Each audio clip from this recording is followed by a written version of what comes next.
Hi guys, Michelle here from Halfway Homestead, and I thought today we would talk about preserving herbs.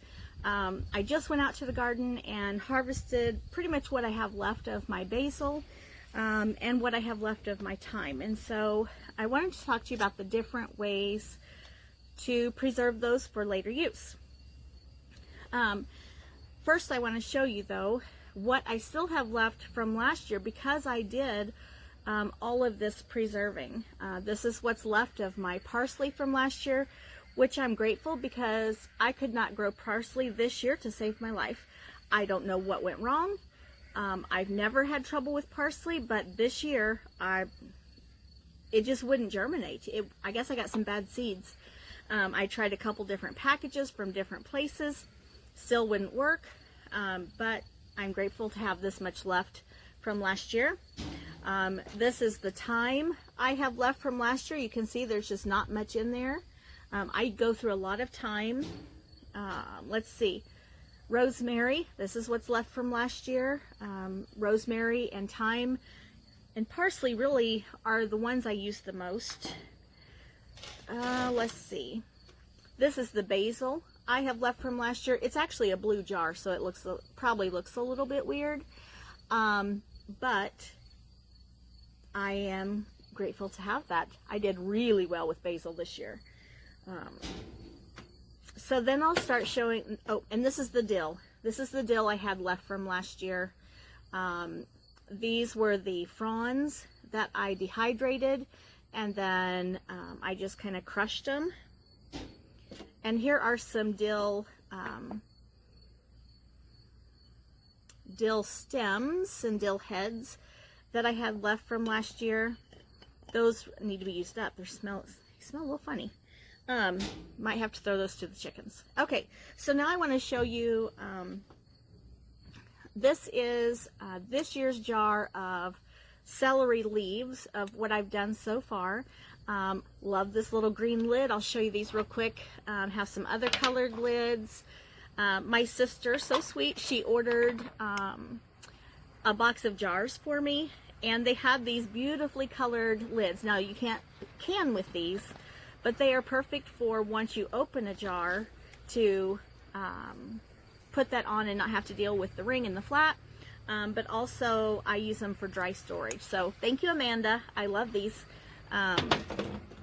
Basil, this is what I've done so far for this year. That's a lot of basil. That's a lot of celery, just the leaves anyway, that you can you dehydrate and you can crush down pretty tight into the jars. I did do this much thyme a few weeks ago, and this is part of the dill. I have probably enough dill drying to do at least one more quart jar of dill, and maybe a little bit more than that. I do my dill a little bit differently than I do these others, and I will explain each of those. So the thyme, this is just regular thyme. It's not lemon thyme. It's just, I don't even know, it's just regular thyme. You know, it's on these little woody stalks. It's these tiny, tiny leaves is what you're after. And it works best for me to just lay these like on a paper plate or on a tray of some kind and just put them up to where they're not in direct sunlight. I will just, maybe even a cookie sheet on, I do put some parchment paper down. Maybe put them on top of the refrigerator or on top of the china cabinet, and I just leave them for a few weeks until they completely dry. Then I strip the leaves off these woody stems and put them into my jar. This is what I have left of this year's thyme, and you can see, I mean, I do have that one little jar. There might be a teaspoon left in this jar from last year, and then this little jar is all I've gotten from this year. The heat really hit my thyme hard. This is my second year with this plant, and it just really struggled this year. I'm pretty sure it's the heat and the dryness that we've had. So I will be putting those just out on a cookie sheet or on a paper plate and setting those up somewhere out of direct sunlight and let those dry for a couple weeks. The dill. So I grew lots and lots of dill this year. I love dill. Scott not so much, he doesn't like dill, but I make my own dill pickles, and I like to use it like in a like a vegetable dip, things like that. I love to make cucumber and goat cheese sandwiches, and I put some dill in that.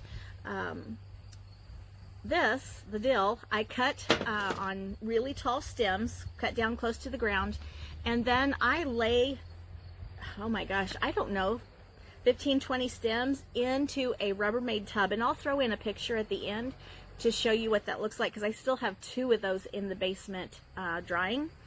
And I just let them sit in the basement until they're dried, and then I strip them off of the stems and I put them into my jars, or I just use them straight out of those bins into whatever I'm making on that day. They're pretty much dried down there. It's just a matter of me going and getting them and putting them up. But like I said, I'll throw in a picture of that. I love the dill because you can use the head of the dill, which is like the flower at the top, but you can also use the leaves, which I call fronds. I don't really know what their correct term is, but they're very fern-like, very soft, and absolutely delicious. Celery leaves, which I know is not really an herb, but I do use it for flavoring soups and stews and like pot pie, and I'll put it in with my roast. Like I said, this is just the leaves. The leaves are my favorite part of celery. I don't like to eat celery. I don't like the stems. I don't like the texture. I just don't like it. But I love the leaves. And so when I go to the grocery store and buy celery, I always look for the bundles that still have the leaves on the inside parts, because that's my favorite. These I laid out in my dehydrator. I forget what brand it is, but it's just a dehydrator, electric dehydrator I found on Amazon. It was like $30-some. And so I will just lay the leaves out on the trays and let it go for about probably close to maybe 36 hours, because I want them to I want to make sure they are completely dehydrated. Being a $30-some dehydrator, it's not as powerful as some others could be, but it works fine for my celery. And so the basil, I will do the same thing. I will put it into the dehydrator, and it goes for about the same time, about 36 hours. But something else I like to do with basil is make basil bundles. And so that's what I'm going to show you today. And so I have just a cotton kitchen string here. I'm going to cut off a pretty good bit, probably, oh, I need some sharp scissors. This is probably 18 to 20 inches. And I'll bring the camera down closer so you can see. Let me get it set up here. Let's see here. Okay, so I have this bundle. I have 2 different kinds of basil, and I'm not sure which one is which. I pretty much just mix them all into my jars, and it makes a nice complex flavor profile when I'm using it. I use it a lot in like my Italian pasta dishes, or when I am making and canning salsa, spaghetti sauce, things like that. Then I will use it. I also like to, when I'm canning tomatoes, I'll can a few jars that, it's of course the peeled tomatoes, but I'll throw in some stalks of basil and a few garlic cloves, and then my tomatoes are already flavored. So this is a big bundle, really too big to dry. So I'm going to break it up into probably about 3 bundles.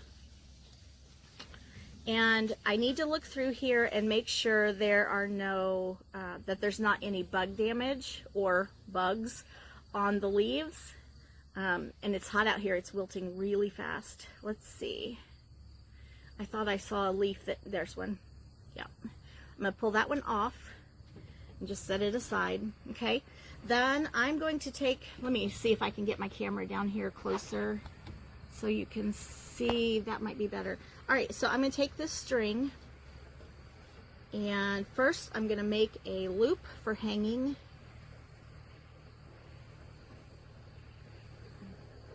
Just like that. Then I'm going to take it and I'm going to wrap it around the basil stems a couple times and then just tie it in a knot.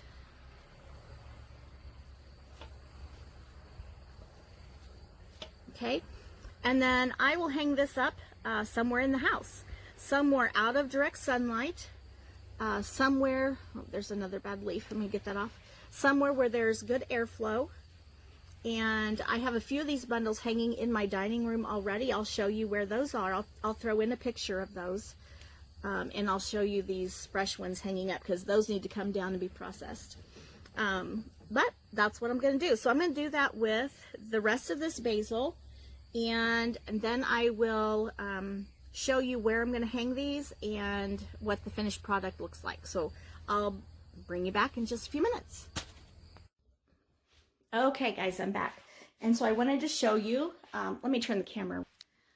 Okay, so up here, this is my dining room window. I've got a bundle up there at the top, one over here on this side, and then I have this rolling pin hanger that I actually bought at a local flea market, but that's my grandmother's rolling pin. And I'm so thankful that I have that. And so I hang some bundles from there. But these are finished. They can come down and be processed. They've been up there for probably 3 weeks. This one is rosemary, which I sometimes dry the rosemary like I do the thyme and just lay it out on a cookie sheet. Let me get this one. It's up here to where I can't hardly reach it. Okay. One of these is basil and one of these is mint. And I honestly, I'm going to have to smell one to see which is which. But let me turn this back around. Hello, there you are. So I have some deliciously dried herbs, and I'm going to get these others hung up. I'm going to put my camera down so maybe you can see what I'm doing back here. Let's see. Whoops. Oh. Okay, let me fix my camera and I'll be back. Okay, there we are. So what I'm going to do, I ended up with 4 bundles of basil. This one is really long or tall. I'm going to put it up here on top. I'm on my tippy toes. There we go. Okay, I've got one of these basil bundles. Other ones are kind of long, so I'm going to put that one over here. There we go. And then I'm going to put these others here on my rolling pin handles. I also sometimes put these on like cupboard doors that maybe are up high and I just don't get into them very often. Or I've got some metal shelving in my pantry, and so I will sometimes just hang them on the corners of those metal shelves. I've been known to hang them from the floor joists in the basement, you know, that go to the upstairs. And so lots of different ways you can preserve your herbs and save them for later use. So that's all I have for you today. And like I said, I'll throw in some pictures of the dill that's in the tubs downstairs. And what else was I going to show you? Oh, the thyme on like a cookie sheet or paper plate. So I'll make a picture. I'll take a picture of that too. And like always, if you enjoy my videos, if you enjoy my channel, please subscribe, hit the like button, share with somebody that you think might want to know some of this information, and let me know what you think.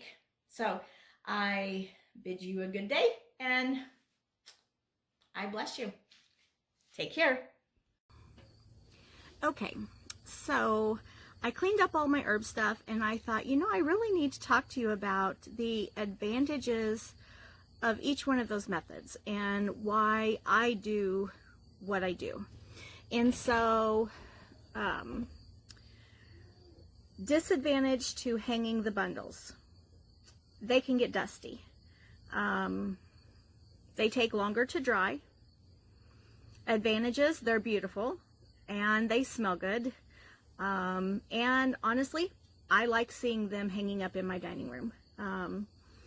The dehydrator is much faster than any of the other options.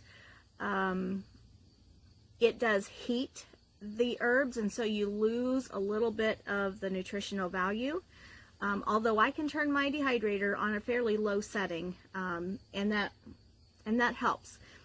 But it's faster. You do lose a little bit of that. It smells up the house, which I don't mind, but my husband cannot stand. So that's one reason I do the hanging bundles. They don't smell as strong as the dehydrator.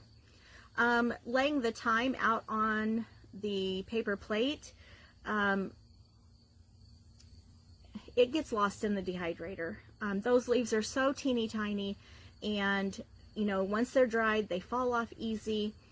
And yeah, I don't mind taking the time with the thyme to dry out on the paper plate. I don't smell it that way, excuse me, which, like I said, I don't mind. You definitely smell it in the dehydrator. And as far as the dill, I just have so much of it. I would have a dehydrator going nonstop for days. It dries quickly, you know, like within, say, 18 to 24 hours in the dehydrator. But that is one sound that my husband cannot stand, smell. He can't stand the sound of the dehydrator either, but he tolerates the sound better than he tolerates the smell. So that is why I do the dill that way. And honestly, I use up the dill pretty quickly. So if you were wondering why I do each of those methods, advantages and disadvantages, the bundles, you do want, I don't think I said this earlier, you don't want your bundles to be very big because you need that airflow so they don't mold. That's pretty much my reasoning on each of those. One of these days, I'm going to have enough money to buy a Harvest Right freeze dryer, and then I'll be preserving my herbs, some of them that way. And I look forward to that day when I can do that. But for now, I do bundles, I do paper plates, I do Rubbermaid tubs, and I do the dehydrator. So now you know. And you guys have a great afternoon, and I'll see you later. Bye.